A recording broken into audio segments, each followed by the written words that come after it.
ஃபாக்லாம் ஃபீச்சரும் ZXi மற்றும் ZXi Plus இந்த 2 வேரியண்ட்டுக்கு மட்டும் தான் கொடுக்குறாங்க. மற்ற வேரியண்ட் எல்லாத்துக்குமே இது ஆப்ஷனலாக வாங்குற மாதிரி கொடுத்துருக்குறாங்க.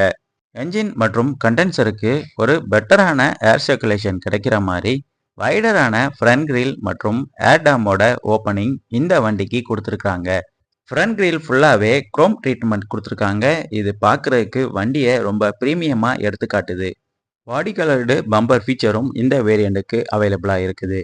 காம்படிட்டர் கார்ஸ் கூட கம்பேர் பண்ணும்போது பார்க்குறதுக்கே ஒரு பெட்டரான லுக் மற்றும் டிசைன் இருக்கிற மாதிரி இந்த எர்டிகாவை டிசைன் பண்ணியிருக்கிறாங்க. டீசெண்டான 2 ஸ்போக்கில் இங்கே ஒரு ஏர் டேமும் அவைலபிளாக இருக்குது. வண்டியோட அண்டர் ஜேஸ்லையும் ஒரு பெட்டரான இன்சுலேஷன் மற்றும் ஃபினிஷிங் கொடுத்துருக்கிறத நம்ம இங்கே பார்க்க முடியும்.